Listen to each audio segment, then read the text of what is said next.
Seth is credited for the name of Bad Booking. He kind of introduced it to me, and I was like, I love it, because we might do a little bit on here. It's such good shit, so we wanted to run with it.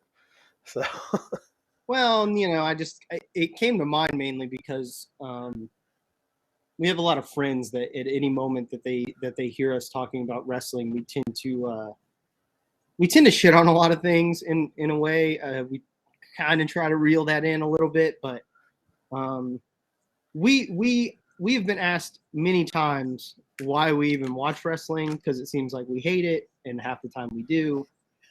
So I just thought that the name fit and figured I'd throw it out there, and it stuck. So here we are.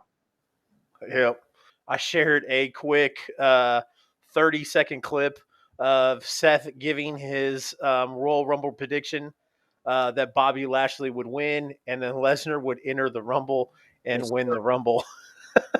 and it came to fruition. It just felt like the most WWE thing that could possibly happen. So I kind of ran with that, and they did it. So yeah.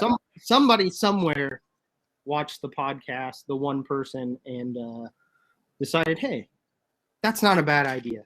And this is such good shit. Sounds like he's got a lot of his booking ideas from his dad. So he should have got a promotion. Because they were just poor. They were shit.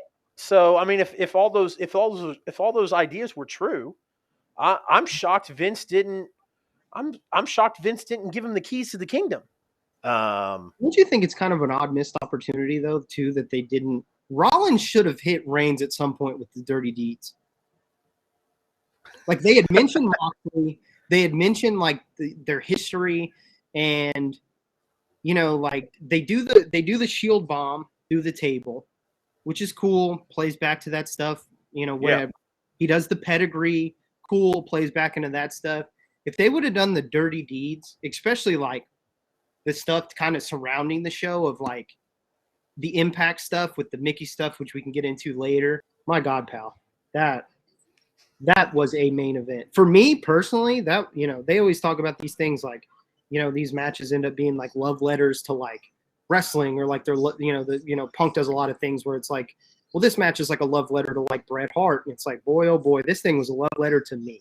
I don't need a room full of writers who couldn't cut it on ABC daytime soap operas like All My Children and General Hospital, telling me what I should like. So, and I do think Adesanya wins, and honestly, just from a fan's perspective, I think it's probably what's best, because it could set up Adesanya and Usman, which would be interesting, or it's just, it opens up a lot more bigger things than, if Whitaker beats him, then we're probably looking at a third fight. Of the main reasons why I got into UFC on the regular is the Ultimate Fighter. They announced today that the Ultimate Fighter Season 30 will be coached by Pena and Nunes.